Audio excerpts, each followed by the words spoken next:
The town of Wolfston-on-the-Chasm is unremarkable except for its rather bizarre name, and of course, its chasm. It is located at the terminus of the railway, and it was this circumstance that prompted the town fathers in Victorian times to change its former unattractive name Rathbury in the hope of attracting more tourists. The only feature that sets this otherwise unremarkable town, set in pleasant but unimpressive scenery, apart is the aforementioned chasm, and it was a downside that visitors almost never saw it.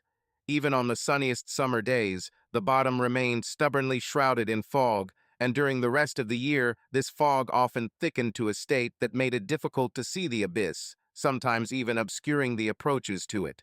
More impressionable writers described it as an abyss spewing a dark miasma, but the fact remained that attracting tourists to something they most likely would not see was not easy. Like any decent spectacle, the abyss needed a story, preferably terrifying and fascinating, and ideally with elements of mystery. Unfortunately, the chasm seemed to have no such history. However, this was no deterrent to the intrepid promoters of the city's tourism potential, who hired a local historian, Jeremiah Integrity Hall, his unusual middle name, a clear refutation of the theory of nominative determinism, and asked him to create history. They were of the opinion that the job of a historian is to write history, and to make it up when it is missing or unknown. Jeremiah was more than willing to go along with it, as long as he got paid, and the more he got paid, the more history he created for the abyss. The term overreach did not exist in Victorian times, but if it had, it might have been applied to the moment Hall suggested that King Arthur's legendary sword, Excalibur, was thrown into its depths. All that remained of Hall's over-the-top fantasies was the idea that it was used by the ancient Druids, who he claimed made sacrifices to the dark gods they worshipped by casting innocents into the abyss. This myth, although there was no evidence at the time, took root in the minds of local residents, since it was quite plausible given the oppressive and sinister atmosphere of the place. In a turn of events that showed that fate does indeed have a somewhat twisted sense of humor, in the late 1980s, a team of archaeologists discovered a sealed cave at the bottom of a chasm containing skeletal remains dating back to approximately 3,000 years ago that showed signs of having fallen from great heights and were decorated with luxurious decorations. Apparently, they had flippantly donned the jewelry at the time of the fall, which meant that the local museum now had an exhibition of incredibly valuable, but rather mangled torques, bracelets, rings, and necklaces. Another feature of Wolfston-on-the-Chasm, at least in the eyes of its owners, the Urkhart Drago family, is their ancestral seat Wolf's Den Castle. Of course, this is not a castle at all, but a very ordinary mansion with a few decorative and unconvincing battlements. However, it is best not to mention this in their presence, since another trait that runs in their family, along with self-esteem, lack of a moral compass, and a complete lack of humor, is an extremely painful reaction to the slightest criticism.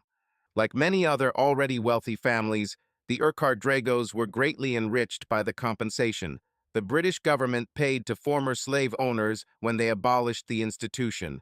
However, there was one curious thing about the Urkhart Drago case: they never owned slaves. But the family never lacked ingenuity when it came to creative dishonesty, and the money made was multiplied by capitalizing on the recent invention of one James Greville, which made it possible to build larger and more powerful steam engines at a lower cost. Unfortunately, Greville's understanding of people was far worse than his engineering skills, and too late he realized that his friend and benefactor, Sir William Urquhart Drago, was neither one nor the other, and secretly registered a patent for your name. Thus, the descendants of Urkhart Drago lived in privilege and luxury, while the Grevilles did not. May 2018. When Julie Greville finally got home and, having paid the taxi driver, turned to face him, she was relieved to notice that there were no lights on in the windows. She hoped that her husband was already asleep in bed and conversations could be left until the morning. She walked into the house as quietly as possible, took off her shoes, and headed to the kitchen to pour herself a glass of water before going to bed. She turned on the light and shuddered in fear. Jake was sitting at the table, facing the door, dressed as if he was going out, his coat hanging over the back of his chair. His face was pale and haggard. Before she could say anything, He spoke in a low, even voice, without even looking at her. "You never wore stockings for me."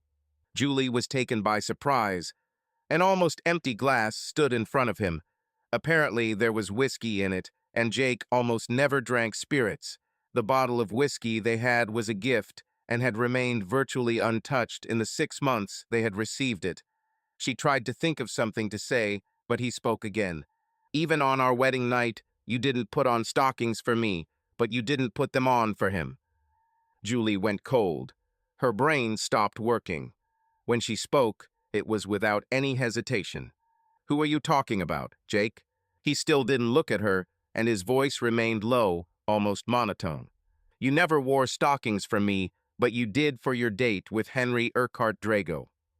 Now she was completely stunned, trying to figure out how to respond, but she couldn't come up with anything sensible, although she had to try. "No, Jake, you got it all wrong. It wasn't a date, and I didn't wear stockings for him, Jake had never interrupted her, but this time he did, and there was now some strength in his voice. "If this is not for him, then for whom?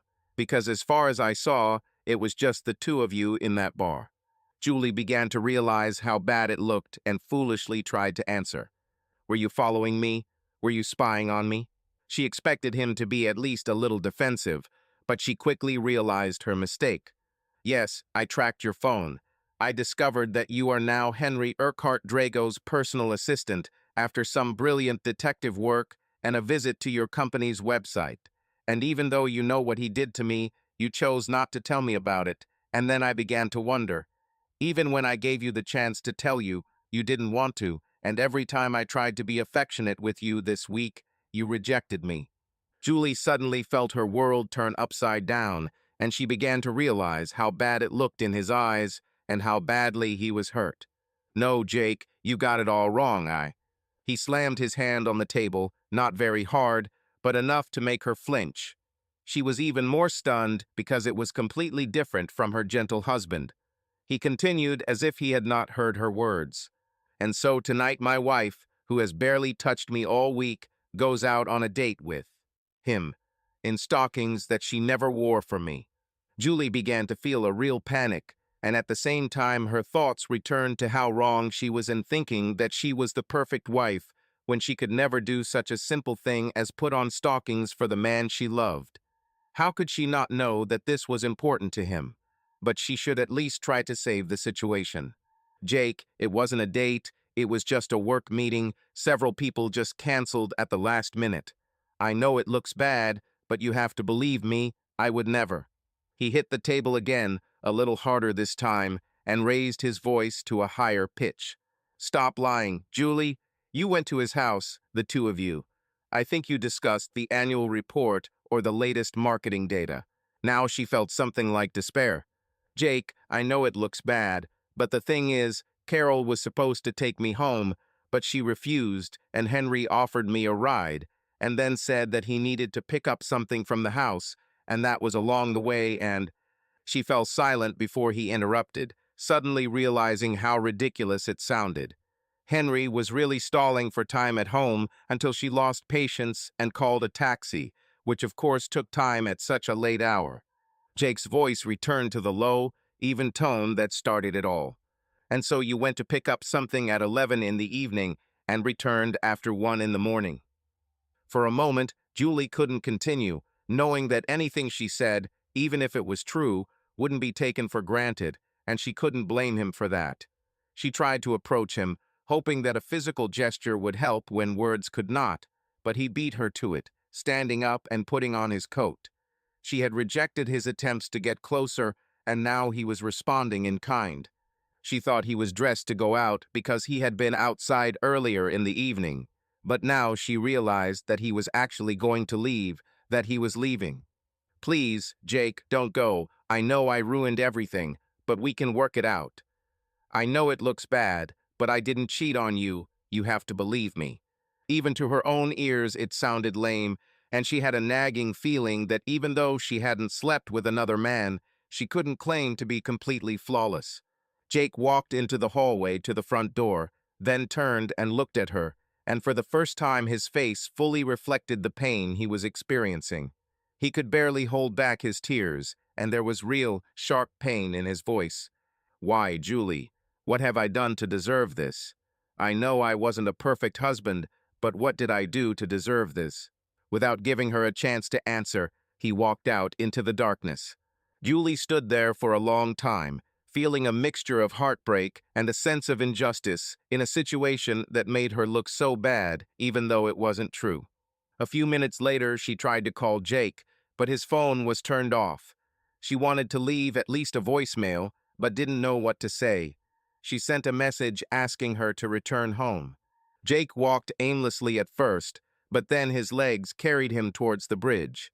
He had recently learned that the bridge was designed by his great-grandfather, Archibald Greville, who, when told it was impossible to bridge the chasm, took it as a challenge. Before he knew it, he was standing at the railing, looking down at the churning water below, which he could only feel, but not see, in the darkness and eternal fog. The words of a song suddenly sounded in his head. "Hello, darkness, my old friend. I came to talk to you again." He thought for a moment and then spoke into the darkness. "No, I won't jump today." It was Jake's ritual during his darkest days, his way of coming back to life and dealing with suicidal thoughts. At first, he avoided the bridge, but then, growing stronger, he decided to make it his test, to test himself, to stand looking into the abyss and defy its terrible pull. Now it seemed that he was in that state again, but despite the overwhelming feeling of despair, he knew that he now had enough strength to withstand any blows of fate. He imagined that the ancient gods, worshipped by the prehistoric peoples who lived here, might be punishing him for refusing to sacrifice himself by not jumping into the darkest moments of his life. But he quickly discarded this thought, as he was all too aware that his problems had a very real cause in the person of Henry Urkhart Drago. A phrase from one of the Lord of the Rings films, "Such reckless hatred," popped into his head, and it fit perfectly. Will this ever end? Julie was the best thing that ever happened to him. Beautiful, kind, loving, and optimistic. He felt like his life was finally on track, and he could live free from the curse of the Urkhart Drago family. Perhaps from today's vantage point, he should have told her more about what had happened, but he didn't want to dwell on the horrors of the past, so he only briefly explained to her his antipathy towards Henry Urkhart Drago. Then he laughed roughly at himself. Yes, he may have prevented her from cheating on her with his sworn enemy, but there would still be someone else in her place, and that's no better. He headed towards his sister's house. At least he still had Katie, and he has it. The good old days were back, when it was just the two of them against the world. He turned on the phone to call her and warn her, and saw a missed call and a message from Julie. At first he wanted to ignore it, but then he decided he didn't want her to call the police and sent her a short, sharp text telling her he would be at his sister's. When Julie received the message, she calmed down at least a little. She had always gotten along well with Katie and hoped that she could explain what had happened and perhaps enlist her help in convincing Jake that things weren't as bad as they seemed. With this hope, she went to bed and was able to sleep a little, albeit restlessly. Waking up, she immediately felt a strange emptiness that seemed to hang in the air. The bed seemed too big, its cold sheets seemed to stretch to infinity, emphasizing her loneliness. She reached for the place where Jake usually lay, but only encountered coolness. The space he usually occupied was empty and dead, as if his absence was absorbing the warmth that remained after the night. This was wrong. She had gotten used to his presence, to the way his breathing was a barely audible background to her morning awakenings. The smell of coffee, usually so invigorating and warm as a signal to start the day, was absent. Instead, there was silence in the room, in which she immediately felt uneasy. Jake always got up before her. His steps were quiet in the morning, but she knew every melody of this ritual. He always brought her coffee in bed, knowing that she hated getting up early. Her day began with his caring touch, with the aroma of freshly brewed coffee, which he served with a warm smile, gently touching her cheek. But not today. Something was wrong today, and this silence was only getting louder. Julie began to think about all the little things he did for her without complaining or expecting anything in return, and too often she did nothing in response. Unbidden, His simple words from last night echoed in her head again. You never wore stockings for me. She wanted to argue, which was ridiculous since he wasn't there. She wanted to say, you never asked me for this. After all, he could just ask if he wanted. Only now did she remember that she didn't need to ask Jake. She suddenly felt inner discomfort. How could she be so selfish and not notice the obvious? Then she remembered how Jake had asked her for intimacy, or at least physical intimacy, a few days ago, and she had rejected him. She punished him. And for what? Because he is a man, because he is not always confident in himself, because he has his own weaknesses. For the first time since the wedding, Julie, standing in front of the mirror in a quiet bedroom, looked at herself in a new way, as if she was seeing her reflection through the eyes of a stranger. The dim light of the early morning filtered through the curtains, bathing the room in a soft gray glow, highlighting her tired eyes and slightly drooping shoulders. She noticed wrinkles that she hadn't noticed before, a slight hint of doubt on her face that made her freeze for a moment. Julie wasn't sure she liked what she saw. It was as if the previous confidence that she was a good wife began to come apart at the seams. She always considered herself caring, patient, and loving, someone who is always there, who supports, who knows how to understand. It was part of her self-perception, her identity. Of course, Jake never complained. He was always attentive, skillful in love, and knew how to please her even in small things.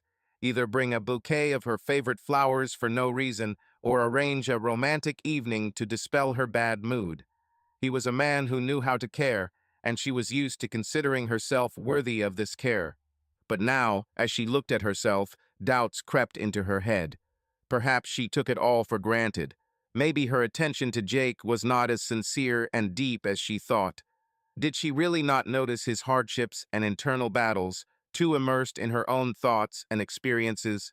She knew she would have to make things right. She needed to find the strength to change what was wrong in their relationship, although she did not yet fully understand what exactly the problem was. First of all, she will enlist the help of Katie, her closest friend, who always knew how to give wise advice. Together, they will think about how to restore balance to her life, how to again become the woman Jake admired so much at the beginning of their journey. When Jake returns, she will be ready for a new chapter. She will need to start over, with a clean slate, and build their relationship stronger. But despite all this determination, Julie continued to convince herself that it was not entirely her fault. Jake was also to blame because his tense relationship with Henry cast a shadow on their life together. The pathological hatred that Jake felt for Henry Urkhart Drago seemed exaggerated to her, almost irrational. Was it possible to take their old teenage resentment seriously? It was just a children's drama, not worth ruining the present. Then Julie forced herself to stand, drank coffee, tidied up the house, and received a text from Katie. I'll come by this morning to pick up Jake's things. The message was short, but the most important thing is that she will still have the opportunity to explain and correct everything. Soon the doorbell rang, and she opened the door, seeing Katie on the threshold with 2 empty suitcases. Usually Katie smiled and hugged her, but not today. Hello, Katie. I'm glad you came. Let's have some coffee and try to work things out. Katie looked at her as if she were some kind of exotic insect. No, I only came for Jake's things. She walked past Julie, leaving her standing confused in the doorway. Look, Katie, I don't know what Jake told you, but this is some crazy misunderstanding. Give me a chance to explain. Katie ignored her, heading to the bedroom to begin packing Jake's clothes and personal belongings into suitcases. Julie was confused. Everything that was happening seemed absurd. She knew she had made a mistake, but she felt the reaction was over the top. She decided not to interfere for now and went into the kitchen, however. When Katie came out with her suitcases, she tried to speak again. Please, Katie, give me a couple of minutes. Give me a chance to explain everything. For a moment, she thought Katie would ignore her, but she stopped. Okay, but it has to be something really significant. She sat across from Julie at the kitchen table, crossing her arms and sitting up straight, looking at her coldly, waiting for an answer. Julie suddenly found it more difficult to speak than she had expected. In explaining what happened and her reasons, she mentioned how important it was to keep Henry Urkhart Drago in good standing so that he would not abandon his investment in the company. But even in her own ears, it sounded unconvincing and accusatory. The silence of Katie, who simply listened with icy calm, made everything even worse. Julie finally fell silent, unable to find anything else to say. After a short pause, Katie spoke. As always, in the end it all comes down to money. They always find people who are willing to sell themselves. For the first time, Julie began to feel angry. She was not some corrupt woman who sold herself to a rich man. It seemed to her that Katie and Jake harbored an unreasonable bias towards Henry. After all, in her opinion, he did nothing to deserve such hatred. Wait a minute, Katie. I made it clear that nothing bad happened between me and Henry. Katie looked at her with contempt. So you went on a date with him, knowing how Jake felt about him, without telling Jake, then went to his house and spent 2 hours there alone. And you want me to believe that you played Monopoly or something like that? Suddenly, an idea struck Julie. Listen, I'll call Henry, and he'll confirm that nothing happened between us. She took the phone, but Katie's reaction was unexpected, full of sarcasm. Wow, so you call him Henry? Do you have his number in your phone? Julie was shocked that her ex-friend could speak to her in such a tone, but still continued, considering this the only possible way out of this ridiculous situation. Henry answered a few rings later, and she put her on speakerphone. Hello, Henry. Hello, Julie. Good to hear your voice again. How are you? I hope you've recovered from yesterday. Julie was slightly embarrassed to see the look of disgust on Katie's face, but decided to continue. Henry, I have a little problem. There was a misunderstanding. The thing is, my husband found out that I was at your place last night, and it seems a little awkward, so I need you to explain that it was completely innocent. There was a short pause on the other end of the line, and Julie suddenly felt uneasy. When Henry spoke again, his tone changed slightly. For the first time in their entire conversation, he sounded cold and even mocking. Don't worry, darling, my lips are sealed. As they say, a gentleman never betrays. I'll say whatever you want. We don't want poor Jake to think he's been tricked, do we? Henry's words felt like a physical blow. She felt as if someone she trusted had suddenly pushed her from the 10th floor. Without thinking, on pure instinct, Julie ended the call. Her first thought was that she was sure she had never told him her husband's name. It finally began to dawn on her how naive she had been. Katie said dryly, You know, if you were going to make a scene like that, you first had to make sure that he would support your version. Julie sat there, stunned. Then she spoke. I don't understand. All this because of a teenage fight over a girl. What's going on? Katie looked at her with such concentrated contempt that Julie instinctively recoiled. Then Katie began to speak in short sentences, as if shooting out words. Teenage quarrel. His father killed our parents, Julie. Driving drunk. He got off with a short prison sentence, but it ruined his reputation. He had to resign as a local deputy. He couldn't cope with the shame, and he died. Julie listened without stopping. It seemed that every word, every phrase hit her in the face. Henry decided that we, the two surviving children, were to blame for his father's death. He wanted to make Jake die. Almost succeeded. He paid Jake's first girlfriend to be her first man, and then made sure everyone knew about it. He framed the accusation of cheating on the exam and almost got him expelled. He bribed the girls to spread rumors that Jake had little dignity.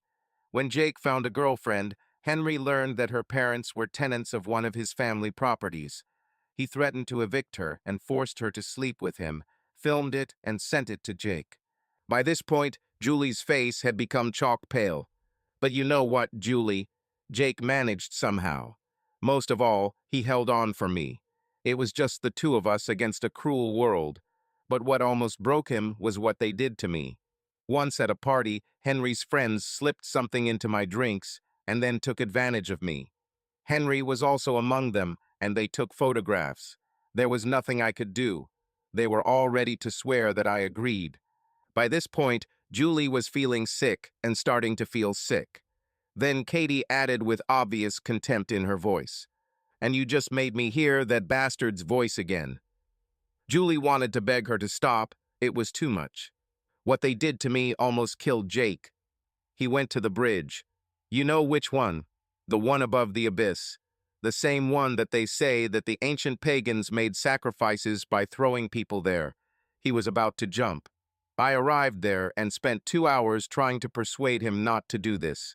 He talked all sorts of nonsense about how he had to sacrifice himself to the gods to give me the opportunity to live in peace.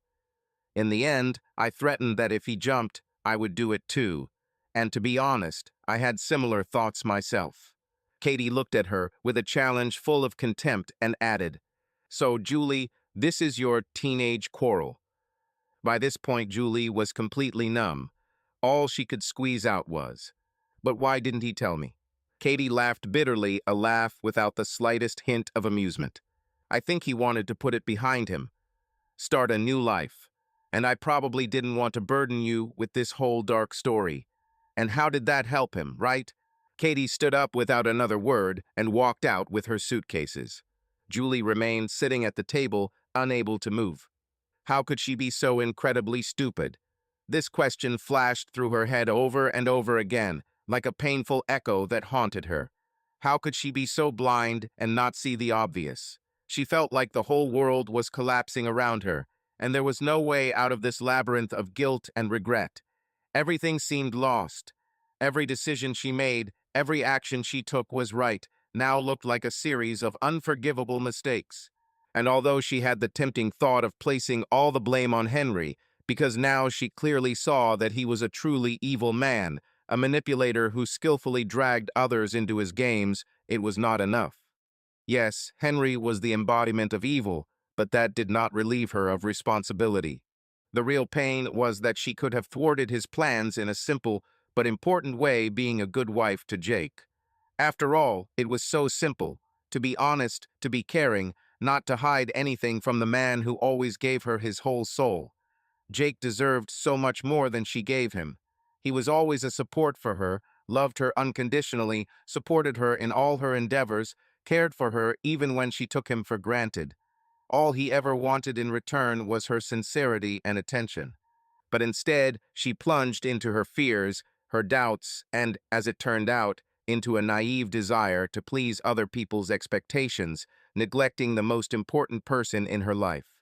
She now understood that no great feats were required to save their marriage. She didn't need to be perfect or infinitely strong. All that was required was to be honest and loving, to care for Jake the same way he always cared for her, giving his all, to be there when he needed her most, and not run away into the world of his own illusions. Her mistrust and secrecy destroyed his faith in her, although he continued to hold on to their relationship to the last. Julie realized that maybe she could have protected their marriage from Henry and his games if she had simply been the wife Jake had always deserved. And now no one will believe her. Julie felt this hopelessness like a pressing weight on her shoulders. How to explain to Jake that her heart always belonged only to him, when all external circumstances, every word, every action spoke of the opposite? Henry, of course, will happily support the illusion that she betrayed her husband, sowing even more doubts in Jake. This insidious manipulator will easily convince anyone that Julie really did change, that everything was part of his plan. She had no doubt that Henry was enjoying this moment when his cunning trap slammed shut, and Julie was left in it alone, defenseless, with a tightening noose around her neck. All evidence confirmed the version of betrayal. Every step, every casual glance, every action of that fateful night now looked as if she was deliberately moving away from Jake, succumbing to Henry's influence. After all, she really went to dinner with him, really hid it from Jake, although her motives were innocent.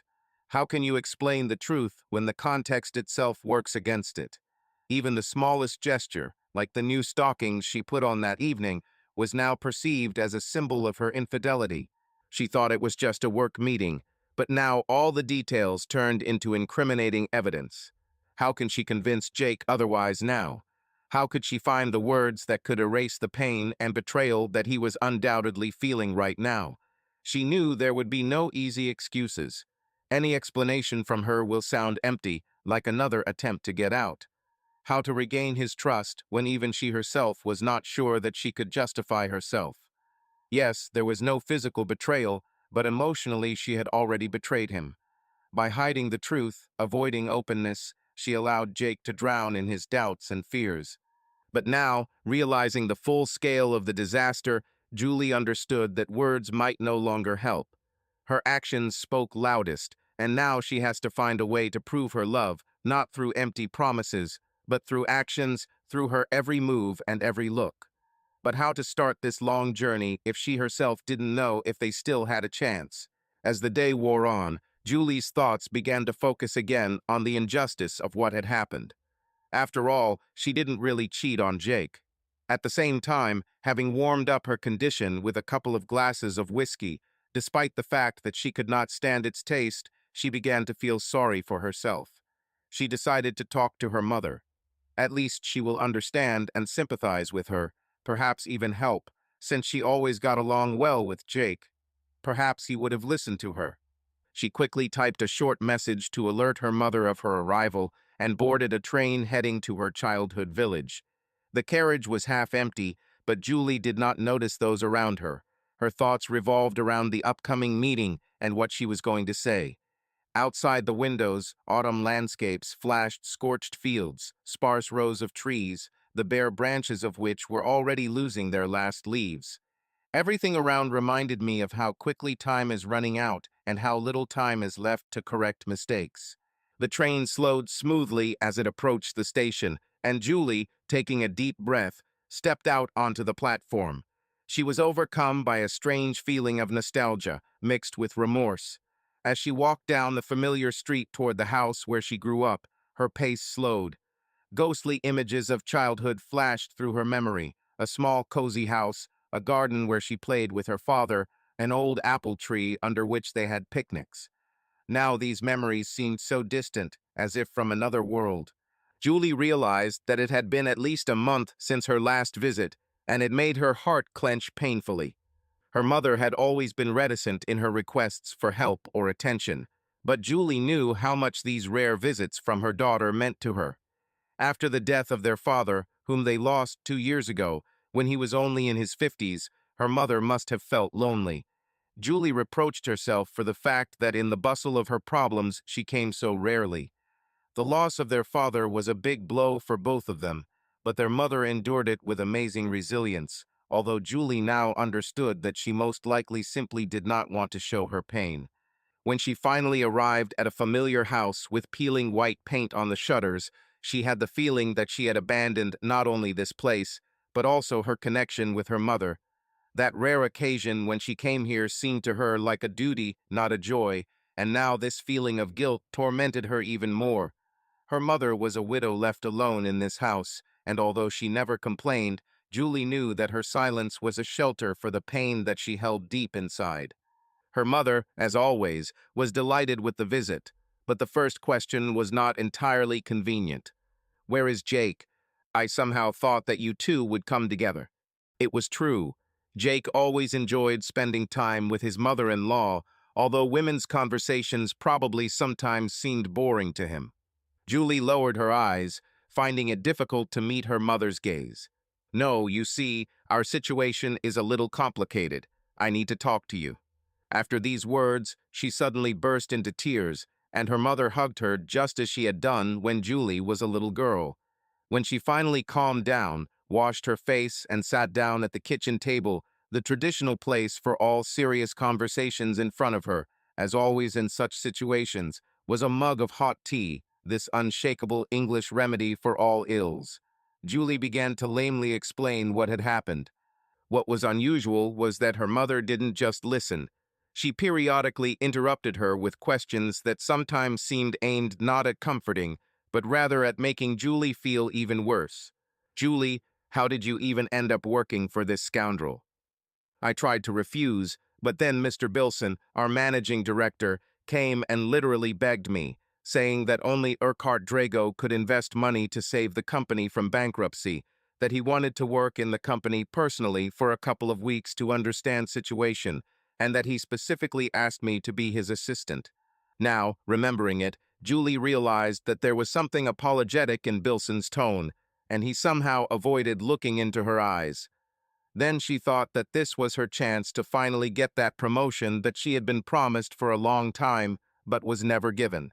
And why didn't you go home and tell Jake that you were going to work for this bastard? Julie felt awkward in her chair. Well, I knew Jake was very irrational about him, so I thought it best not to tell him. Her mother did not ignore this issue. Was it better for Jake or for you, Julie? She couldn't find a good answer, so the mother continued. Tell me, how did it happen that you wore sexy lingerie to a meeting with colleagues, the kind that you don't even wear for Jake, but you bought specifically for him? In a strange way, Julie suddenly realized that her always kind and loving mother could become a formidable prosecutor. It was Carol. She dragged me shopping and told me that we needed to make one last effort to please Urkhart Drago, that we could flatter his male ego by dressing sexy. Only now, looking back, did Julie understand what it all looked like and why her mother put so much pressure on weak points. And this Carol is your close friend, right? Julie just shook her head. The truth was that until last week, Carol had barely paid her any attention, making it clear that she looked down on her. And didn't it seem strange to you that all the people suddenly refused to go to this meeting, although everyone said how important it was? At that moment, Julie wanted to ask her mother for mercy. All she could do was bow her head silently. There was a long pause. Not the friendly pause they sometimes shared at the table, but a heavy and unpleasant silence that made Julie feel increasingly uncomfortable. Then her mother spoke again. So you were attracted to Henry's confidence? I think you compared them and thought Jake wasn't as confident. Her mother's words sounded unpleasant, but Julie still tried to justify herself. I think that was part of it, but this time her mother didn't even let her finish. Do you think Jake has little confidence in his musical abilities? When he plays for you, does it seem like that? Julie was surprised by this direction of the conversation. Well, he has a studio at his sister's house, so he usually goes there to rehearse and record music and doesn't play in front of me. The mother looked shocked. She stood up, despite the pain in her hip from her recent surgery, and took a magazine out of the closet. When she returned, she placed it on the table in front of Julie, open to a 2-page article with the headline, Britain's Top 10 Rock and Jazz Guitarists, and pointed to a large photo of her husband. So you're married to one of the best guitarists in the country, and you've never bothered to listen to him play. Julie tried to justify herself, but even to herself her answers seemed weak. Well, I would listen if he wanted, but he never asked. Her mother, always kind and loving, suddenly mimicked her sarcastically. He never asked. Then her mother looked at her sternly. Lord, Julie, what did you expect? What will he say? Please listen to me play. Julie wanted to say that her mother was unfair, but she could not find a reasonable explanation. The mother didn't stop. So it's not about his musical confidence. It turns out that he copes quite confidently, although this is in no way your merit. The last words hurt Julie greatly, but she had nothing to object to. The mother continued. So you're not talking about his musical confidence. Then which one? The mother continued. So what kind of confidence are you talking about? About his confidence in the kitchen. Because every time I come over for dinner, he cooks, and it's always impressive. And to be honest, I seriously doubt your confident Henry Urkhart Drago even knows how to boil eggs. Julie started to get irritated. It seemed to her that instead of the support and sympathy that she expected to receive from her mother, she was simply nagging and trying to hurt her. No, I meant confidence with women. Jake is not always confident in relationships with women, and Henry seemed completely different in this sense. Her mother fell silent again, giving her another appraising look, full of disapproval, and then spoke. I don't quite understand this conversation about confidence with women. After all, it's only about you. So answer me, daughter, after a year of marriage to you, do you think Jake has become more confident in his relationship with you or less confident? Julie didn't know what to answer. She wanted to say that Jake's confidence didn't depend on her, but she was beginning to realize that maybe that wasn't the case. Her mother didn't wait for an answer. Do you try to dress sexy for him? Do you sometimes take the initiative in bed? Do you tell him how much you love him? Are you telling me how much you want him? This time, her mother waited for an answer, but Julie found it difficult to say anything. It seems your silence is responsible for you. Then another question. How do you think Jake is feeling now, after what you did this week? How do you think he feels after finding the strength to survive everything that happened to him, only to end up with his own wife? His wife, Julie, betraying him with the same bastard. Julie sat with her head down, unable to say a word, but she wanted to beg her mother to stop, to tell her. Enough. However, the mother was not finished. You know, I remember a few months ago Jake came over to help me put together a table from IKEA. Julie raised her head in surprise. Jake didn't tell me anything about this, Mom, she said almost reproachfully. Her mother raised an eyebrow and continued. I wonder why. Anyway, while he was here, he got a call from Sting. I think you've heard of him. By this point, Julie no longer knew what to answer, feeling as if under a hail of blows, and could not even react to the slight irony in her mother's words. He invited Jake to go on tour with him in Europe. And you know, Jake didn't hesitate for a second before answering that he couldn't because he'd recently gotten married. Julie could only weakly respond. Jake didn't tell me anything about this. Mother shook her head. Of course he didn't say. After all, this is also part of how relationships work. Julie felt confused again. I don't understand. The answer sounded cold and destructive. Yes, it's obvious. I'm sure Jake would have loved to tour with Sting. It would have been a once-in-a-lifetime opportunity, but he turned it down because he was committed to his marriage. He made that sacrifice easily, and he loved you enough to not make it your decision. There was silence as Julie tried to make sense of it all. What were you willing to sacrifice for your marriage, Julie? What were you willing to sacrifice for Jake? The tea in front of Julie remained untouched and was already cold. Nothing more was said, and her mother simply stood up and left the room. After a while, Julie got up, put on her coat, and left. There seemed to be nothing more to do, and the thought of staying even longer in the parental home, which suddenly became cold and joyless, was unbearable. On the train back, she tried to figure out how to move forward, but her mother's words kept ringing in her head. What were you willing to sacrifice for Jake? She still couldn't find the answer.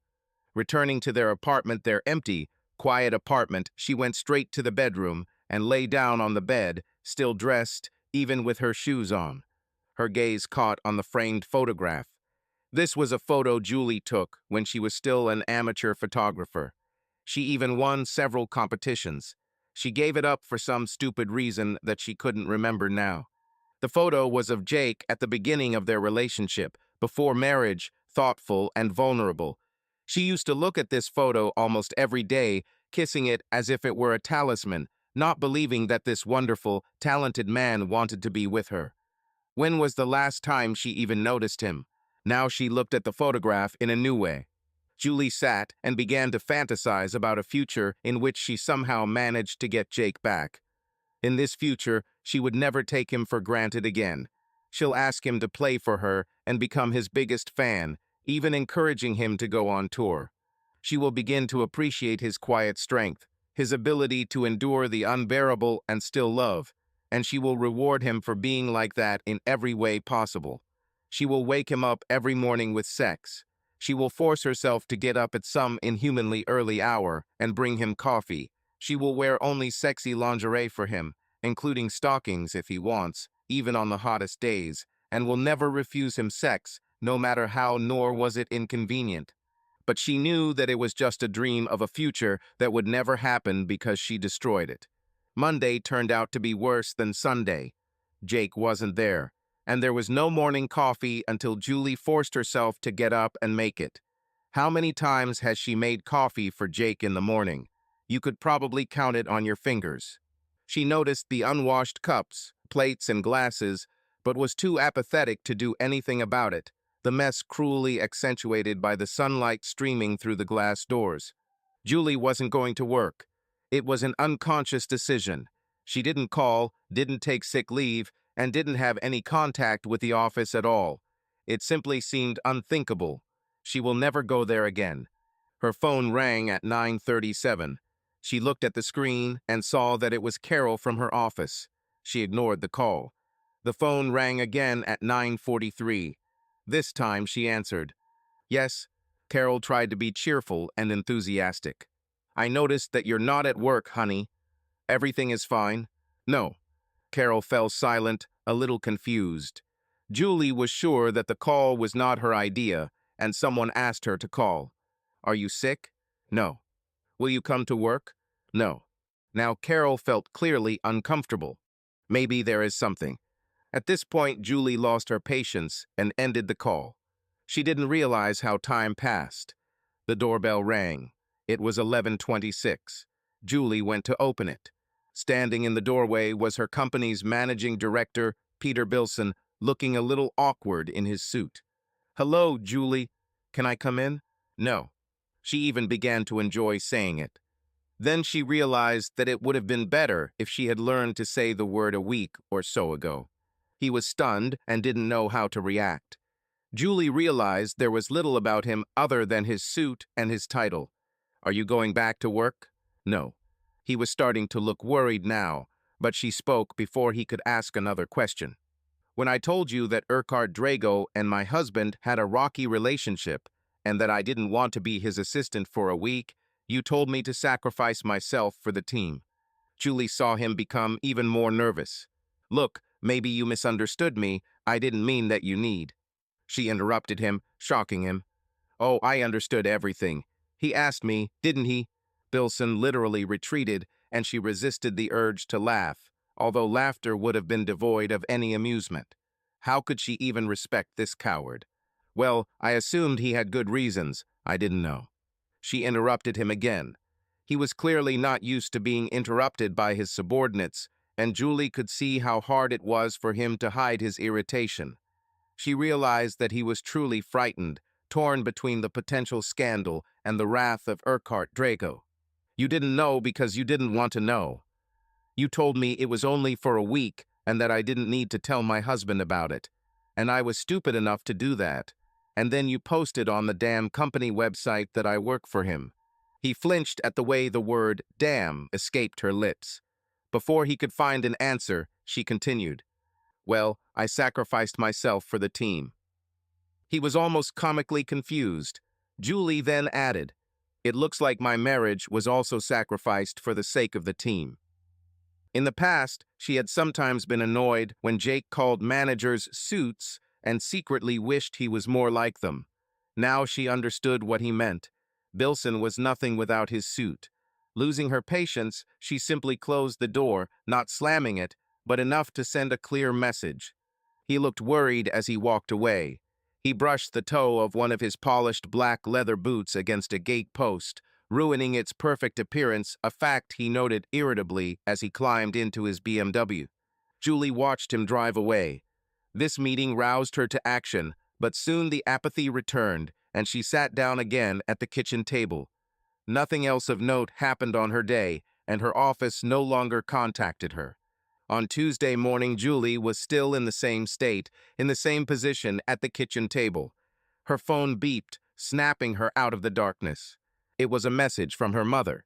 It turned out that Jake unexpectedly agreed to perform at a concert in London with his former bandmates. He was in the group at the time they first met. The concert was supposed to take place on Friday evening. Without thinking it through, Julie immediately knew that she would go. In the almost complete silence of the dressing room, as his bandmates had already taken the stage, Jacob Greville felt a familiar sense of excitement. In the past, this has manifested itself as physical tremors before performances. However, the noise of the audience, warmed up by the host, began to penetrate the walls, and Jake turned into that same rock musician Jake. He walked out into the corridor leading to the stage. An observer could have noticed how in these few meters he literally transformed. His posture straightened, he seemed to become taller. His gait became a mixture of a confident step and a dance, reminiscent of the movements of a master swordsman from times long gone. And now he has already stepped on stage in front of the audience. Jake was an introvert. He didn't like being around a lot of people. Even small groups could make him awkward, and he hated parties, but he was fine with an audience. After all, for him the audience was a single whole with which he knew how to interact. Julie waited anxiously for him to appear on stage. She saw how a surprisingly petite drummer first came onto the stage and took her place behind the drum kit.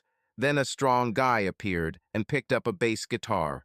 A thin man with arms that seemed a little longer than his body needed hobbled towards the keyboard.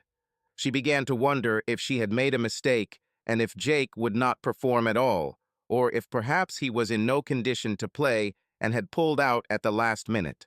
The presenter appeared on stage and began to speak.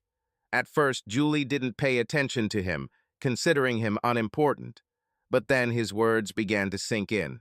Ladies and gentlemen, you are truly privileged because tonight, for once only, you have the chance to hear from a man who spends most of his time in the recording studio or writing hits for other stars. Meet him. The one and only Jake Greville. The audience burst into applause. The noise became almost tangible, like a separate entity. And so he appeared in the center of the stage, picked up the guitar, casually threw the strap over his shoulder, and quickly adjusted the microphone. Julie was amazed. She believed that Jake was simply the guitarist in the band, content to cede the spotlight to the frontman. But he was the frontman. Jake was dressed the same as she remembered him from the beginning of their relationship. Jeans, boots, and a leather jacket. God, he looked so good.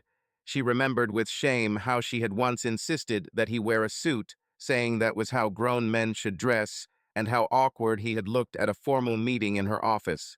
She looked around and realized how many women in this room were looking at him with undisguised lust, and in some cases even with visible adoration. And then the music began. The drummer began the first track with surprising aggression, despite her small size, and then Jake began to play and sing, and his voice became a real discovery for Julie. It was not the quiet, uncertain voice of her husband. It was husky, full of power, and Julie felt her most sensitive parts begin to respond to the low notes he sang. Soon Julie was gazing hungrily at this rock star on stage like a teenage fan and realized it was her husband. However, it suddenly dawned on her that some of the girls in this room might have a better chance of spending the night with him than she did, and the thought made her shudder. If someone had told her this a week ago, she would have laughed at it. But seeing this confident Jake performing on stage, she realized that such a possibility was quite real, and now everything would depend only on his choice. She spent the rest of the concert in some kind of altered state of consciousness. At the end, when all the applause and encores were over, she had another revelation. It wasn't just an image on stage. In a way, this was the real Jake. Julie never allowed herself to see him in his natural environment, and then judged him for not fitting into something that was not his world, for looking awkward in a suit, for not being able to carry on small talk with leaders. She felt disgusted with herself and almost began to hope that Jake would actually take one of these sexy girls she saw around. He deserved some kind of comfort, and if she couldn't be the one to give it anymore, then maybe she should at least make that sacrifice. He deserves someone better than her. But in reality, she shuddered at the thought of another woman enjoying his ability to give pleasure. When all the autographs had finally been signed and the groupies' attempts to take him into their nets had been repelled, Jake picked up a bottle of beer and looked at his bandmates who had already taken their drinks. There was Lana, their drummer, who, after her wild youth, was now drinking lemonade, lounging on a worn-out sofa that had acquired some interesting stains over the years. Kevin, the bass player, sat astride a flimsy office chair that looked ready to collapse under his weight, drinking Prosecco straight from the bottle. And finally, Nathan, full of nervous energy, could not sit still for more than a minute, standing against the wall with a bottle of beer in his hands, still twitching. Jake gave them an idea of what happened to Julie. They had known him for a long time and were sympathetic, although Jake was grateful that they expressed it through the usual jokes and jabs. Lana said, "Hey, Jake, you should have gone to that last one." What was her name? Chalk. The only thing that would make her more straightforward would be if she just took her clothes off in front of you. And for a moment, I thought she would. The others laughed, and then Kevin added, or at least you could tell her I'm available. To this, Nathan replied, yes, Kevin, you are forgetting an important point. Which one, oh wise one? You forget that we all become invisible in Jake's presence. Everyone laughed again, although this was not the first time this joke had been made. Jake laughed with them, realizing how much he missed the camaraderie of these friends. Part of him wished he could be that guy who could take a groupie for one night of meaningless sex. But he knew that just wasn't his style. At that moment, he decided that he needed to go and see Greta. Maybe she could help him find a way out of this. While waiting for her next patient, Greta Weinberg was uncharacteristically nervous. She glanced at the framed certificate of membership from her professional association hanging on the wall. It was such a part of the decor that she no longer noticed it, but now she imagined a faceless official marching into her office and ceremonially tearing it into confetti. She noticed a framed photo of her and her husband smiling at the camera, and it gave her some confidence. Their love was intense, and Paul even laughed at her for putting in a little extra effort when she got dressed that morning. He knew the story and didn't feel threatened. Jacob Greville was her guilty secret, and she wondered if this would be the long-delayed day of reckoning. And there's nothing she can do about it if he decides to expose her unprofessional behavior. She was a therapist who initiated a sexual relationship with a younger, more vulnerable client who came to her in a desperate state, sometimes even prone to thoughts of death. Greta was not a hypocrite and knew how she would look at a male colleague who seduced a young client, and the fact that the gender roles were reversed had nothing to do with it. She lost concentration for a moment and remembered her first meeting with Jake. He was in terrible condition. I am convinced that he is worthless and doomed to contempt and rejection from women. At first, she even slightly wondered if what he told her was true. After all, otherwise he would hardly have been the first client to turn out to be a dreamer. But a little detective work on her part and a conversation with his sister Katie convinced her that, as incredible as it seemed, it was indeed true. Greta found it difficult to understand people like Urkhart Dragos, and this brought to mind the words of her Aunt Frieda, also a therapist who fled Vienna and the Nazis as a child, retaining her Austrian accent throughout her life. Greta, my child, you must realize that there is such a thing as evil. Some people are born evil and others decide to become evil, and there's more to it than just psychology. Jake's plight awakened Greta's desire to save him. She wanted to somehow make amends for what had been done to him. While in some ways she was inclined to almost laugh at Jacob's naivety, at the same time she cried at the results. The idea that he had somehow become monstrous fell on such fertile ground considering how damaged he was already.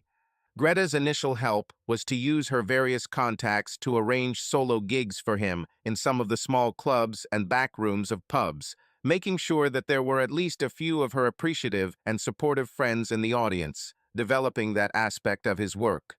His existence was not tainted by Urkhart Drago's, and she realized very quickly that he had real talent on the guitar, as well as a certain shy charisma as a performer that he was charmingly oblivious to.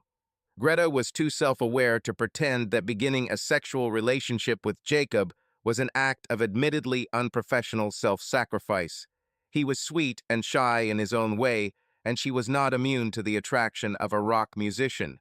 However, she considered this the best way to make him believe in herself as a lover. And very quickly it became a reality. There was chemistry between them. An experienced older woman teaching her younger lover brought out a hitherto unknown kink in her. And Jacob was such a wonderful student. Greta still remembered in every detail that first day when she brought him back to her apartment, intending to seduce him. An expected knock on the door brought her out of her thoughts and back to reality.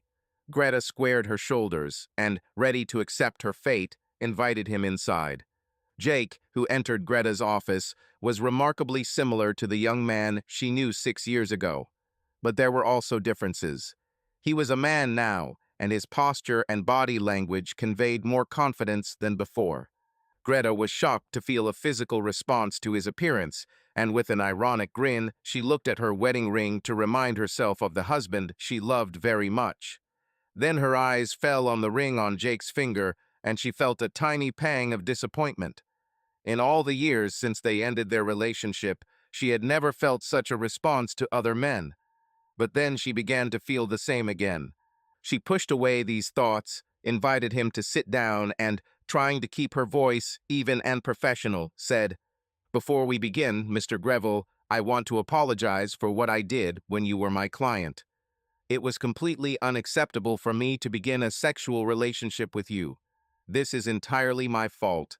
I will completely understand if you wish to file a formal complaint against me with my professional association and will accept the consequences." In fact, it would have been disastrous for her because it would probably have meant the end of her career, and she couldn't imagine doing anything else. But she understood that she would have to accept it. Jake looked at her, stunned. He was silent, and Greta began to feel a growing uneasiness, trying not to show it. Then he suddenly laughed and shook his head. "Oh my God, Dr. Weinberg, can I still call you Greta? It's strange to address you by your last name. Did you really think I was here for this? This is crazy. You are the person other than my sister who helped me change my life. And you think I'll file a complaint against you? Destroy your career?" Greta leaned back in her chair with relief, but before she could say anything, he continued. "When I came to you, I was broken. I was close to death. I saw myself as unloved and unwanted. Since then, no matter how bad things got, I never thought about it seriously, even when Julie, my wife." He fell silent, and Greta, no longer focused on herself, saw that something was bothering him. She needed to say something. "Fine. Thank you. I really appreciate it, and I have to admit, I'm so glad to hear that. In that case, how can I help you, Jake?" Now he hesitated, trying to find the words. "I'm not entirely sure. You just used to be the one who helped me understand what was what. Lately, I thought everything was going well for me, and then everything fell apart, and I don't know how it happened. I thought she was happy with me, and then—" Greta turned on her professional skills and gradually pulled out his story from Jake, piece by piece, step by step. Her first reaction was intense anger at Julie, even though she had never met her. It wasn't just because of Jake, but because Greta felt like Julie had kind of undermined her work to save Jake after everything he'd been through. But as she listened further, she began to realize that the picture wasn't so black and white, and she began to get the feeling that Jake needed some tough love. She gave him a look similar to the one that examiners give during the most rigorous exams and asked a question. "Okay, Jake, how do you think we know Julie didn't sleep with Urkhart Drago?" For a moment, Jake's mind seemed to go blank. The sudden change of topic and the way she asked the question caught him off guard. After a moment, he asked, truly perplexed, "Do we know?" She looked at him like he was a disappointing student. "Yes, we know, or at least I know." He couldn't resist. "Fine. And how do you know this? Think about it, Jake. Think about what this bastard would do if this happened." Jake was still trying to understand what she was saying. It was very difficult to think about, considering all the pain associated with the idea.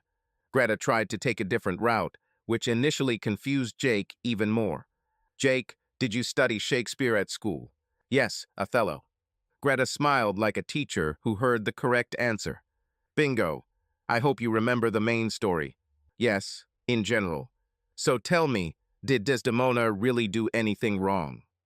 "No." Now Jake began to guess where she was leading, but he still believed that the parallel was not entirely accurate. "So Othello jumped to conclusions based on the handkerchief, right?" Yes, but in this case, it's not just about the scarf. I mean, Julie." Greta interrupted him. "I'm not saying Julie didn't do anything wrong, but if she slept with Henry, we can be sure that he would. And here again, I remember Sherlock Holmes and the case of the dog that did not bark at night." Jake still didn't fully understand, so Greta decided to clarify. "Listen, if Henry managed to get her into bed, he would definitely have proof. Even if he just kissed her, he would have filmed it, taken a photo, or recorded the conversation. and then I would be happy to show it to you. But he didn't, so he had to play the part of Iago and let your imagination do the rest. Now Jake understands. He was immediately reminded of the horror of what Henry had done to his poor sister and his cruel pleasure in sharing the photographs, or what he'd done to Jake's other girls before. He felt some relief. Everything turned out to be not as bad as he imagined, but Greta was just getting started. You know, maybe I'm also a little to blame for this, for the way I trained you. Now Jake was confused again, and it showed on his face. What? He tried to formulate a question. Most men are selfish lovers. They start that way and never change. She saw his confused look, but continued. You never had such a problem, but I still taught you as if it was your main task. Taught you that you needed to please me, as if that was all that mattered. At this point, Jake laughed and said, You know, at the time it didn't seem so bad to me. Greta ignored this and continued. Yes, but this meant that you learned to give, but did not learn to take, ask, and sometimes even demand. Jake was even more puzzled. This is bad. I think in marriage, yes, Jake. Marriage should be an equal partnership. Greta paused and continued. It seems to me that Julie is not that selfish, just a little inattentive. And you expected too little from her. Greta continued, giving more details and helping Jake understand that it wasn't just about sex, but other aspects of their relationship as well. Jake left her office later with a thoughtful look on his face. As soon as the door closed, Greta leaned back in her chair, took a deep breath, and, turning to the photo of her husband, said, Today, my dear, you will have an unforgettable night. I'm going to have amazing sex with you. She knew she could tell Paul, and instead of being angry that Jake had aroused her desire, he would only tease her, confident in her love for him. Greta packed her things and left, wondering if Jake and Julie could find their way back to each other. It was out of her hands now, and she could only hope that she had helped in some way. If anyone deserved happiness, it was Jake. When Jake left Greta's office on Saturday, he initially wandered aimlessly. Then, as was his habit, his steps led him to the Thames embankment. For some reason, he always found peace in watching the slow flow of the river, and now it helped him put his thoughts in order. He remembered how, in those terrible days after Katie had been attacked, his thoughts had first been about revenge and then about death. Katie talked him out of it. He still remembered her words. If this scoundrel is killed, the police will not rest until they find the culprit, and you will be the obvious suspect. If you go to jail, I can't handle it alone. So he will achieve his goal to destroy our family. Jake had to admit that she was right. To succeed, he would have to get others to at least lie for him, risking not only their freedom, but theirs as well. Why didn't he intervene when he learned that Julie had been appointed personal assistant to Henry Urkhart Drago? It was as if he believed that his relationship was inevitably destined to end this way, as if there was a pre-written script that could not be deviated from. It was as if he wasn't the only victim. Julie was his wife, and he left her on a dangerous path. How could he do this to the woman he loved? And he loved her, he had no doubt about that. He saw her flaws, her sometimes unconscious selfishness, her trust in men in suits, but he still loved her. Jake failed her. Not only in recent weeks, but also before. He demanded too little from her, and certainly did not express his expectations, hiding from her both the best and the worst that was in him. Why? Out of fear that any confrontation would lead to her loss. He remembered Greta's words to him a long time ago about how we educate the people around us. He must have trained Julie to receive without giving, because she wasn't like that at the beginning of their relationship. Jake suddenly remembered how, just a few weeks into their relationship, he came down with the flu and Julie skipped her lectures, insisting on coming to his house, making tea, cleaning his room, and generally taking care of him. And in hundreds of little ways, he dissuaded her from this. It was getting dark now, and Jake had reached a part of the river that he didn't even recognize. But the decision he came to gradually became stronger. The next morning, he would take the train back to Wolfston. He still didn't know how to respond to the many messages Julie had sent him. This needed to be discussed face to face. Jake didn't know if they could make it, but he knew for sure that he wanted it. At the same time, he understood that this could only happen if they both began to be themselves. The day after returning from London, Julie got out of bed for the first time in a long time with a sense of purpose.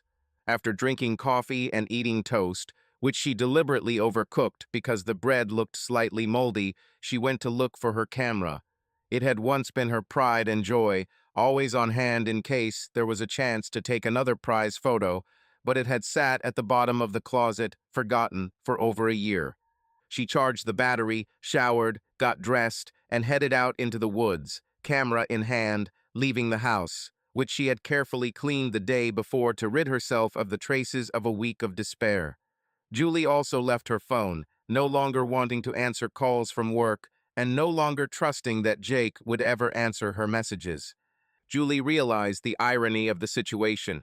The catastrophe that had happened in her life had finally brought her out of the house earlier than she usually woke up.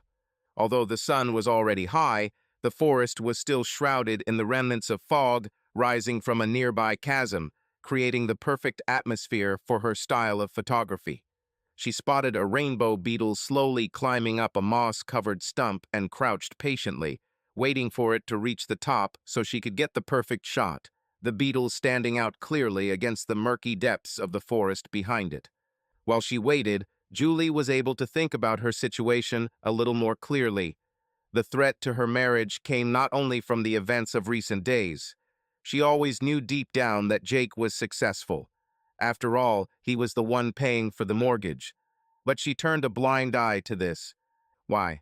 She realized that this was necessary to justify her own life choices. Instead of studying in an area where she had obvious talent, art, and especially photography, she stubbornly insisted on taking a business course. She justified this by saying that she had to be practical, an adult. But perhaps behind this was a fear that she was not good enough to succeed.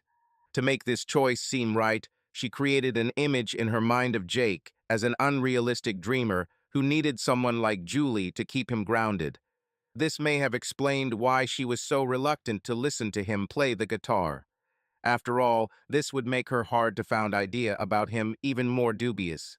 The more she realized the futility of her work, the more she became entrenched in her false worldview, trying to cling to the idea that her work had meaning and avoiding acknowledging her true nature. The beetle finally reached the top of the mossy stump, slowly climbing its rough surface as if overcoming invisible obstacles. Julie held her breath, waiting for the perfect moment, and when a ray of sunlight filtered through the dense canopy of trees illuminated his iridescent back, she smoothly pressed the shutter. The camera clicked quietly, capturing the frame she had already seen in her mind. She didn't need to check the result, she felt inner confidence that she had caught that very moment. This was her calling, her true essence. Each photograph is a small world that it creates, an opportunity to capture fleeting moments and beauty that many do not notice. The real Julie is not the woman who sat in the office day after day, losing herself in routine, desperately trying to earn the approval of her bosses, completing endless tasks that seemed so pointless to her. Those tasks that once seemed important now paled in comparison to her true passion. How much time had she spent chasing a promotion that most likely would never have come? And even if she achieved it, it would not bring her real happiness. She knew this now with absolute clarity. Her life at the office desk is just a mask behind which hides a woman who passionately loves art and freedom of creativity. Now that mask was starting to crack, and Julie wasn't going to wear it anymore. She continued through the forest, feeling how nature was becoming her ally again. The trees surrounded her with a dense wall, their shadows softly enveloped the ground, and the air was filled with the smell of wet moss and bark heated by the sun. Her feet walked easily on the soft, pliable earth, and each step she took seemed precise and appropriate, as if nature itself was guiding her. Finally, she reached a clearing. The forest suddenly parted, revealing an expanse filled with soft morning light. In the center of the clearing, as if preparing the stage for her camera, a sleeping lemongrass rested on a single orchid flower, a butterfly with delicate, translucent wings decorated with thin golden veins. The orchid's petals looked as if they were waiting for her, perfectly spread, and the lemongrass seemed to be lying low, waiting for its moment of glory in front of the lens. He didn't move as Julie approached, which was rare for these wary creatures. She slowly raised the camera and, squinting, focused the lens, trying to capture the fragility of this moment, which seemed almost magical. Julie pressed the shutter and the camera captured another shot, which she was completely pleased with. She began to wonder why Jake allowed her to act the way she did. Why did he never ask her for what he needed? The butterfly remained on the flower even as Julie moved closer, step by step. Her fragile, translucent wings barely trembled in the morning air, but did not flap, as usually happens when such a sensitive creature senses the approach of a person. At first, Julie thought she was incredibly lucky, a rare moment when nature stood still for her camera. But the more she looked at the butterfly, the clearer it became that this was not just luck. The butterfly's wings were damaged, and one of them was slightly falling off under its own weight. Julie realized that this was not a stroke of luck. This was a broken moment, and the butterfly could not fly away. Her movement was limited, and she may never fly again. At that moment, it dawned on her. She suddenly saw a parallel between this tiny creature and Jake. He was broken too. How could he not be traumatized after all the horror that had befallen him in the past? All the cruelty and humiliation he endured left scars, even if they were not visible on the surface. Jake always tried to appear strong, not allowing himself to show weakness, but now Julie realized that his wounds, like that butterfly, remained deep inside, hidden from prying eyes. He locked his traumas, his fears so far inside himself that he seemed unperturbed. But they were still with him, like an invisible weight that prevented him from breathing freely and being himself.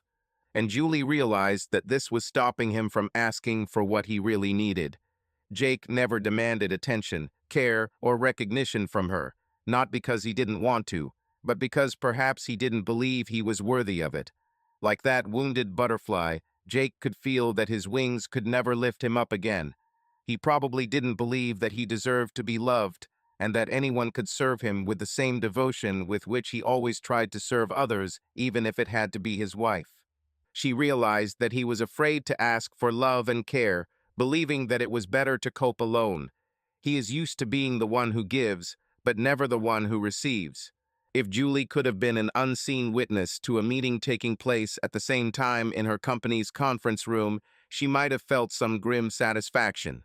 This meeting was scheduled for a Sunday, to the displeasure of Henry Urkhart Drago, in order to avoid unnecessary attention. Henry Urkhart Drago had been waiting for the results of his manipulation of Julie Greville for a whole week. Things looked promising at first. Julie was away at work, but then things went quiet, and even though he wasn't the most perceptive person, he couldn't help but notice that people were trying to avoid him. And now he was called to this meeting. Of course, this was expressed in polite words, but it was clear that his presence was required, and moreover, he was politely advised to bring a personal lawyer with him. When he entered the room with Martin Drake, who had already given legal advice to 3 generations of the Urkhart Drago family, Henry was surprised to see at the table, in addition to the weak-willed Peter Bilson, Sir William Slent Smythe, the chairman of the board of directors. After pleasantries were exchanged and coffee was served, Bilson began to lay out the problem. He explained what had happened to Julie Greville, pointing out that it appeared as if Henry had been pressuring her as a subordinate to spend time with him, and possibly more. He stated everything delicately, avoiding direct accusations, but the hint was obvious. Bilson concluded by saying, "So, as you can probably imagine, while there is certainly an innocent explanation for what happened, it doesn't look good, especially since Mrs. Greville didn't show up for work and made it clear to me that what happened that evening had a negative impact on her marriage." For a moment, Henry's face lit up with a grin of triumph as he heard the first confirmation that his plan might be working. Then the irony struck him. In reality, he didn't even try to sleep with Julie, but he did his best to pretend that it happened. This was the whole point of his plan. When they arrived at his house that Friday night, he initially said he needed to pick up something. Then he pretended that he had an urgent call, and later said that he needed to write a letter. Henry then argued that he needed to take a quick shower and change out of his suit. He drew this out, figuring that he would eventually drive Julie home, cleverly arranging it so that Jake would see her get out of his car. However, when he finally came for Julie, she was no longer there. She left a note saying that she had called a taxi. Henry's failure to take action against Julie had nothing to do with morality. He certainly liked her. But all this was a consequence of an incident that happened a couple of months ago.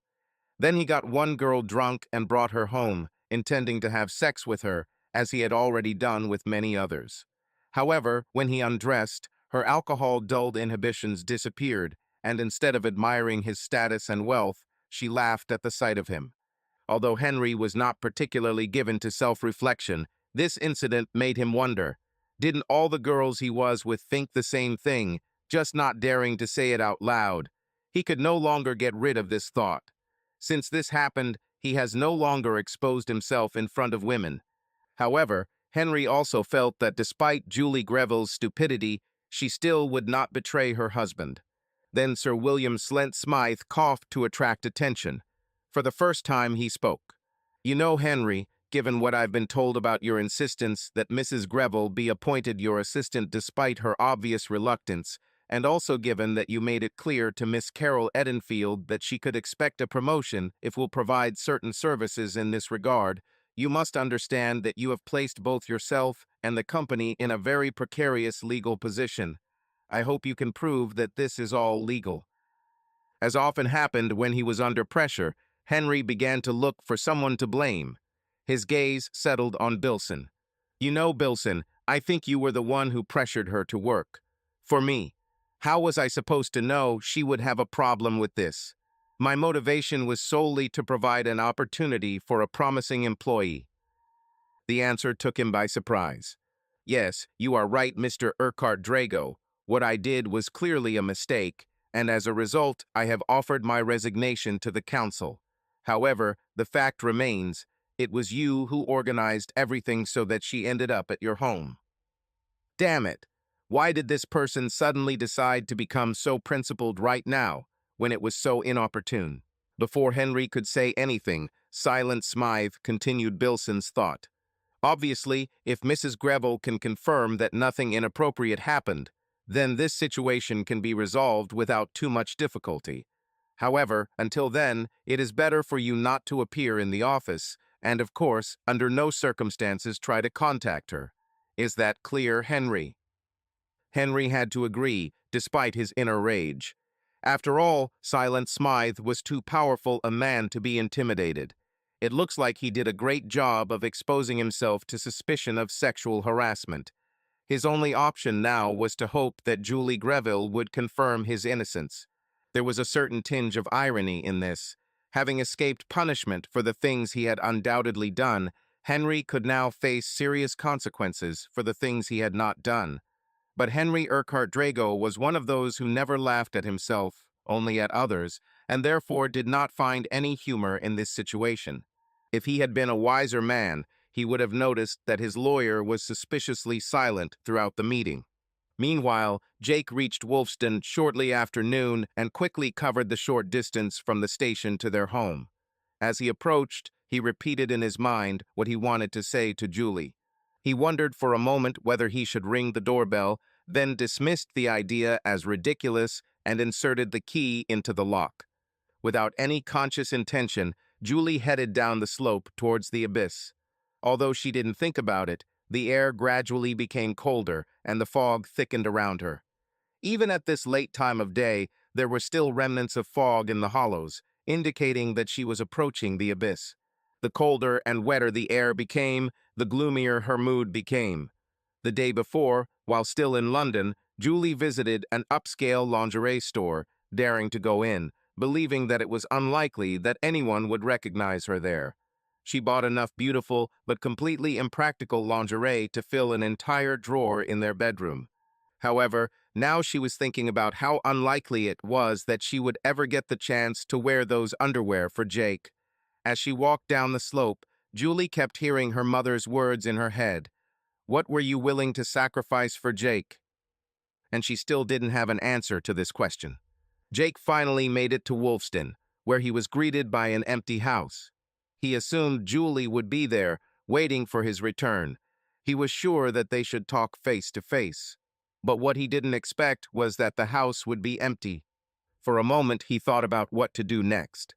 Then he decided that he needed to call her to find out where she was. Jake dialed her number and heard the cold, ringing sound of the phone she had left on the side shelf when she left. He froze in place. What now? How he came to this conclusion he could never explain. It was intuitive knowledge, based on fragments of information or something more unconscious. But he knew with absolute certainty where she was, and he ran out of the house, leaving the door open. He ran as fast as he could along the road that led straight to the bridge. From a distance, he saw that the bridge was shrouded in even thicker fog than usual, and although he could neither see nor hear anything specific, he had a nagging feeling that someone had already fallen from the bridge. The feeling was so strong that he stopped for a moment, feeling that he was already late. In front of him, there was only white, faceless fog. And suddenly, in one place, the fog began to thicken, acquiring darker outlines, which soon turned into the silhouette of a woman. In that terrible moment, Jake thought that fate had played a cruel joke on him, that it was a woman who looked like Julie, but was not her, and that meant that his real Julie lay broken somewhere below. But then he saw that it was indeed Julie. Although she looked unusual, she was wearing one of his old t-shirts, jeans, and hiking boots, and had a camera slung over her shoulder. He reached her without even realizing how quickly he had covered the distance and hugged her, exclaiming, "Oh God, I thought I lost you. I thought you jumped. I thought someone had fallen." At first, Julie looked at him as if she wasn't sure he was real and looked like she was in a trance. She spoke in a strange, distant voice. Someone actually fell. For a moment, he didn't understand her. It was old Julie, the one who was selfish, the one who wanted you to wear a suit, the one who never listened to you play, the one who never put on stockings for you. At the end, her voice returned to normal, and there was even a slight smile when she mentioned stockings. Then she continued, "But I have to confess a terrible thing. She didn't jump. I pushed her. I sacrificed her for you." Now she finally smiled at him for real and added, "I have to admit, I didn't think it would work so quickly." With these words, she threw herself on his neck and kissed him so hard that he thought for a moment that he might have indentations on his lips. They quickly reached the house, and without a word, Jake picked her up, crossed the threshold, through the open door, and carried her, with difficulty, straight up the stairs. As they approached the bedroom door, Julie stopped him. Both knew, without saying it out loud, that they needed to make love, but she suddenly realized her unkempt state on her feet all day, disheveled hair, lack of makeup. "Jake, love, I just need to take a quick shower and—" "No." She was shocked by his sharp reaction. "No shower, no makeup." At that moment, she realized that perhaps not only a new Julie would appear in their lives, but also a new Jake. She smiled at him and said slyly, "Then give me at least 2 minutes in our room before you come in. I promise you won't be disappointed. Maybe while you take off your clothes." With these words, she quickly disappeared into the room and closed the door. When he entered their bedroom, Julie stood by the window, illuminated by the light streaming in. Her hair was still beautifully tousled, just the way many men liked it. She wore white thigh-length stockings with lace trim, and nothing more. "I put on stockings for you, dear. Do you like them?" Julie said, smiling slyly. They made love, and then remained lying in each other's arms. Instead of the words they both wanted to say, they realized that they no longer needed them. Each knew that the other understood everything. Later, during a pizza dinner, they discussed their plans for the future. Jake enjoyed looking at the photos Julie took in the woods that morning and couldn't help but marvel at her talent. And later, he took his acoustic guitar and played for her a new song, which he had not yet finished, but which she immediately understood it was a love song written for her. The next day, Jake told her the whole truth about his past, even the most painful moments. They both cried, but then returned to discussing their common future, confident that everything would work out for them. Julie stood in the crowd again, watching Jake perform, but this time she wasn't hiding in the shadows. She was right in front of the stage. Shortly before the start of the concert, an employee approached her and, noticing her professional camera, tried to prohibit her from taking photographs. Julie happily showed him her official ID as the group's photographer, and he apparently recognized her last name, realizing who she was. Now she may have pictures she can use on her new website, launched last week. She was surprised how many people wanted to buy her photographs of local landscapes.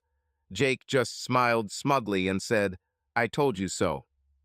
At one point, after Jake performed a particularly powerful solo, the girl standing next to Julie threw her panties onto the stage. Julie had no choice but to note with pride for her husband that her husband was capable of causing such reactions. She also liked that she was able to catch the moment of the laundry flying on camera.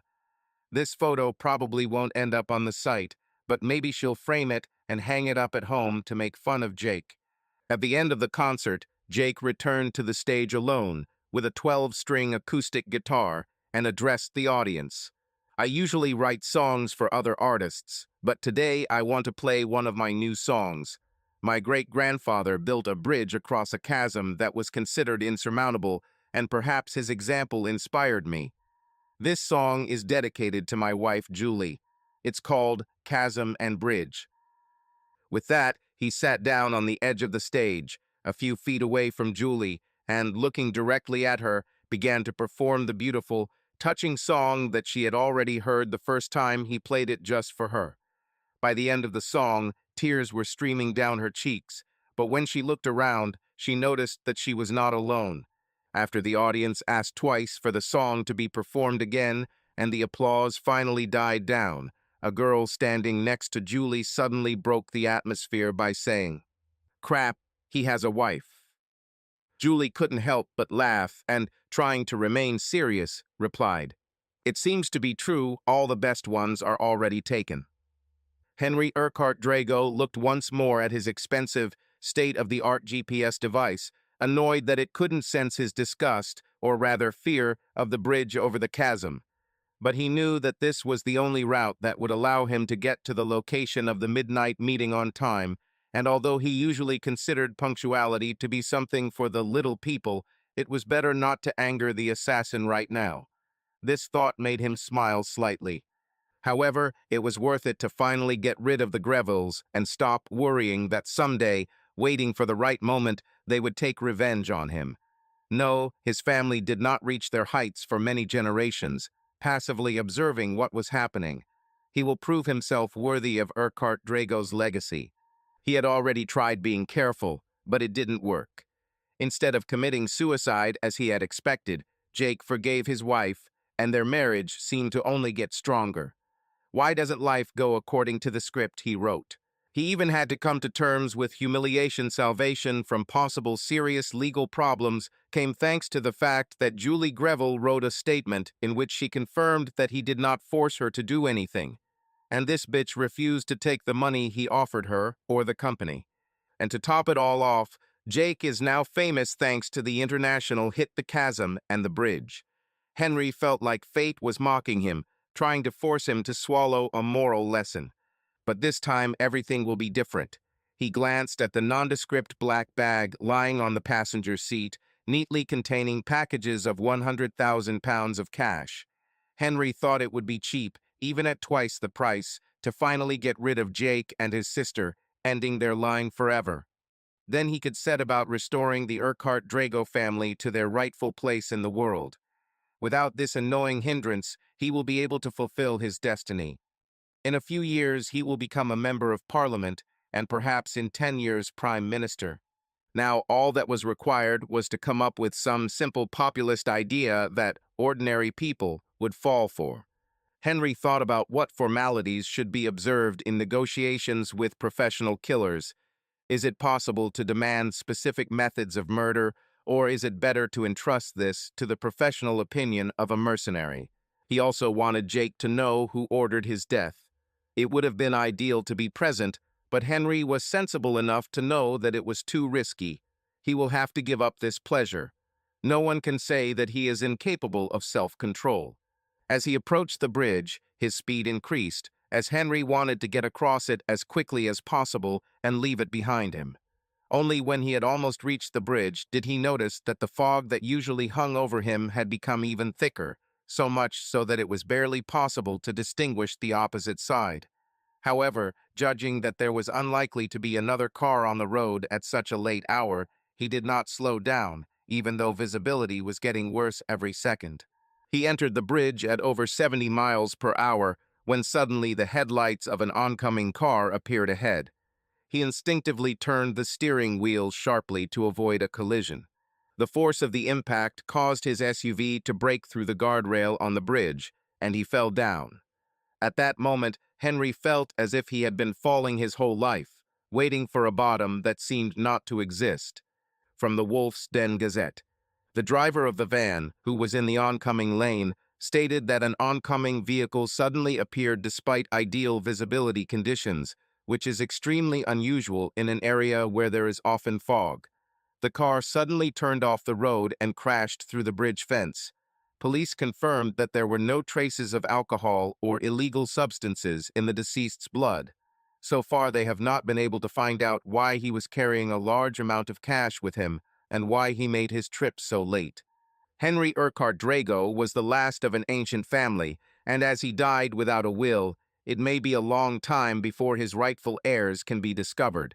However, none of them are known to bear the surname Urkhart Drago, so this line of the family has died out.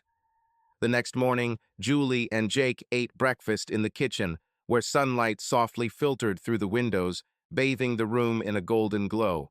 They chatted about plans for the weekend. Julie was going to a local craft fair and Jake was planning to do some work in his studio. Their lives finally found harmony again when suddenly Jake noticed a newspaper folded on the table. He took it, intending to leaf through it, but already on the first page his attention was attracted by bright, almost sensational news. The face of Henry Urkhart Drago stared back at him from a photograph with the headline, "SUV fell off bridge into abyss. The last of the Urkhart Drago family has died." Jake froze and his heart began to beat faster. Memories of the past, of what Henry had done to him, his sister Katie, and how he had almost destroyed his marriage to Julie, came back so sharply that he felt as if he had stepped back in time. "What's there, Jake?" Julie asked, noticing how his face had changed. He didn't answer right away, he just handed her the newspaper. Julie frowned when she read the article and set it aside, turning to Jake. "He's dead," she said quietly, as if she didn't fully believe her words. Jake sighed, his gaze full of mixed emotions. "I think this is the end," he said, although in his voice there was not so much joy as relief. "He can't hurt us or Katie anymore." Julie nodded. She knew that this news meant more to Jake than just the death of an enemy. It was the end of a long and dark chapter of his life that had held him captive for many years. She reached out and squeezed his hand. "You are free now," she said quietly, feeling Jake tense. "Yes, but you know." Jake paused, trying to find the right words. "It's kind of strange. For so long I dreamed of seeing his end, and now that it has happened, I don't feel any joy. He destroyed himself." Julie smiled at him sadly. "I think this is the best thing that could have happened. You didn't let hatred destroy you. He did this himself." They sat in silence for several minutes, each pondering their thoughts. Julie suddenly realized that she felt a certain inner peace. Despite all the horror Henry had brought into their lives, his death seemed a strangely fitting ending to the story. But this was not their victory, and they did not need it. Now that Henry was gone, there was a new path ahead of them, free from the past. "Well," Jake said, leaning back in his chair, "I think we need to focus on the future. We have a lot of good things ahead. I have to finish a song for the new album, and you." He looked at Julie warmly. "You were going to show your work at the exhibition, weren't you?" Julie smiled, her heart filled with lightness. A future that seemed bleak just a few weeks ago now promised new possibilities. They dealt with their fears and pain, and now new horizons opened up before them. "Yes, and maybe I can even find time to take new pictures," she replied with a smile. The newspaper remained on the table, forgotten, while they returned to discussing their plans. Now there was no place in their lives for the ghosts of the past, neither for Henry nor for the dark memories of what he had done. That day, they went for a walk through the local woods, where Julie photographed the peaceful autumn landscapes and Jake quietly played his acoustic guitar, composing a new tune as he went. Their life became a new story, free, happy, and full of light. Subscribe to our channel so that your love doesn't cheat on you, and go ahead and listen to the next story, because this story is nothing compared to the next one. If you're under 18, don't even think click to the next one.